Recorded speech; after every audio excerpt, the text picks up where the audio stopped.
Hi guys, this is me Lorena. Welcome back to my channel. So for today's video guys, update lang no, update sa ating EB3 processing. Charot. Lumabas na yung June na visa bulletin guys, and so happy guys. Wakas guys, nag-current na yung priority date natin. And parang sa June visa bulletin yun eh. June visa bulletin, nag-current na yung priority date ko. June 30 yata yun. Na-receive ko yung P4 letter. Nandoon yung interview date ko with August 15. Ngayon is July 27. And nandito kami ngayon sa Manila para sa medical dito sa St. Luke's Extension Clinic.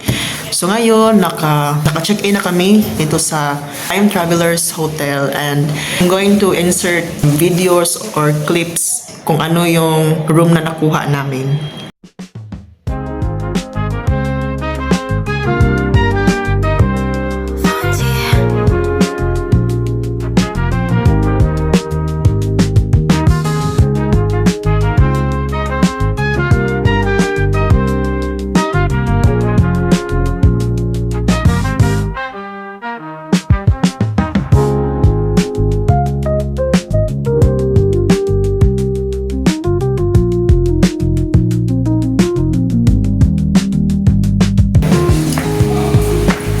So ito yung mga room. Wag na, baka matrapa tayo.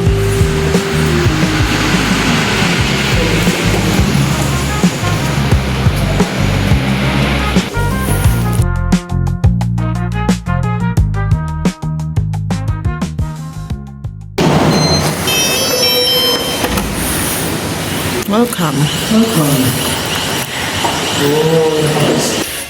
So ito yung room namin guys. Ano to?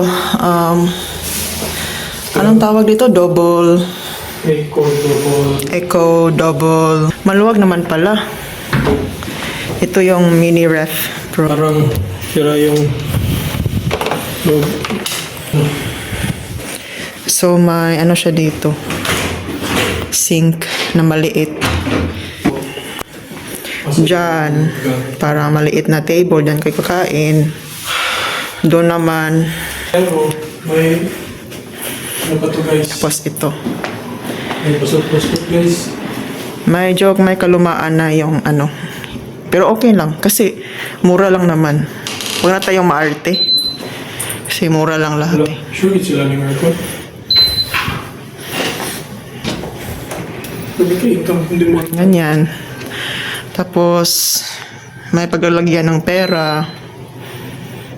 Ganyan. May mga valuable items. Yan yung ilagay. Tapos, yung window, pakita ko sa inyo. Wala. Sure it sila wala. Ganyan. Diba?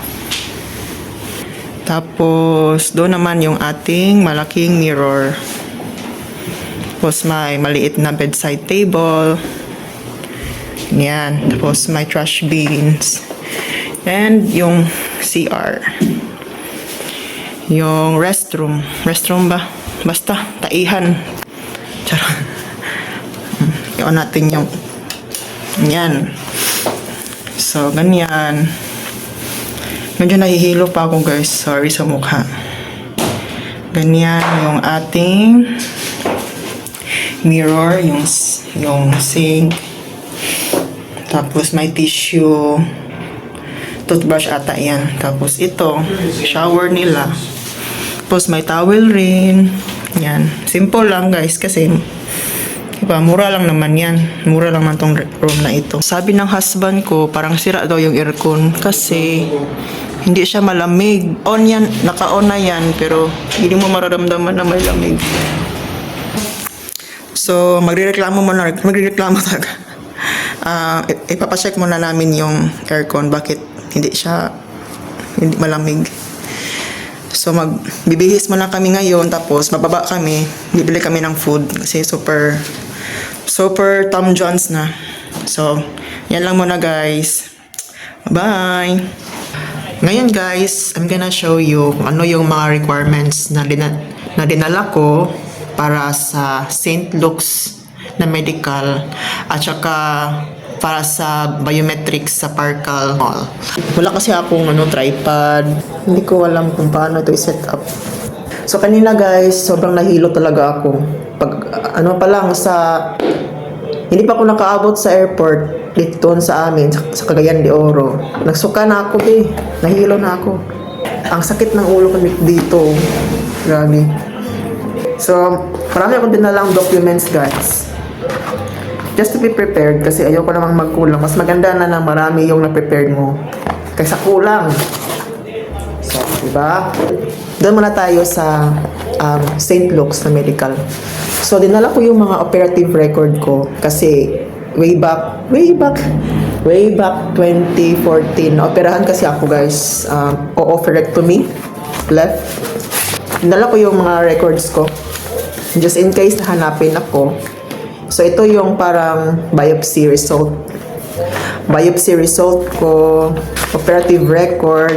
Nagpa-TVS ultrasound ako guys noong July 23. Yung para latest certificate sa OB-GYN ko na about my disease. So, next is vaccine record. So, dinala ko na lahat. Titer ng Hep B and may MMR vaccine ako. Meron din akong flu vaccine. Yun lang, mga vaccines. So, mas maganda na yung over-prepared kaysa magkulang-kulang pa. Dinala ko rin yung DS-260 pages. Lahat ng pages ng DS-260 ko ay print ko. Kasi may nakita kasi akong vlog na parang tinatanong yata nila kung ano yung employer mo, ano yung address ng employer mo. So just in case na makalimutan ko guys, kasi may short-term memory loss ako, at least may ako dito. May DS-260 pages. The final envelope. Ang rami kong envelope rin. So ito. Isa-isahin natin to guys. So pinaka first page ko is St. Luke's appointment. So ito, may barcode yan guys ha. St. Luke's appointment. So yung appointment ko is July 28, 7:30 a.m. Ganun. So bukas be. Tapos yung aking P4 letter. P4 letter guys, yung my interview date. Yun. So, may barcode rin ito. Ganyan. P4 letter. 2 pages ito. Print ko na lahat. Ito, passport natin. Print ko na yan. Isang photocopy. Passport rin. Importante yung passport, guys. DQ letter. DQ letter ito to. DQ letter. DS-260 confirmation page. May barcode na ito, guys. Ito yung DS-260 confirmation page. So, ito, dalawang photocopy ng back cert ko and yung original. Ito. And, nadala din ako ng x-ray. Nagpa-x-ray ako nung July 21. Normal naman yung lungs ko, guys. Pero, ano yung ngayon, medyo hindi maganda yung pakiramdam ko ngayon, guys. So, parang kinakabahan ako bukas. Baka mapa-sputum tayo, be. Oo nga pala. 2x2 pictures. Yung face. Ganyan. White background. Neutral ang face. Facial expression. Tapos, ano pa ba? Dapat makita yung ears. Ganon lang. Flowchart ng XLEX. Parang guide para bukas. Kung ano yung step 1, step 2, step 3. Yan. Bayad pala ng medical is 28,650. Nakakaingit yung mga nurses na malapit lang sa Manila. Kasi kami taga Mindanao pa kami. So kailangan namin lumipad. Lumipad ang aming team. So ito yung flow chart. Sa labas ko na siya ilalagay para hindi na ako ma-stress. Para isang bulbuktan na lang.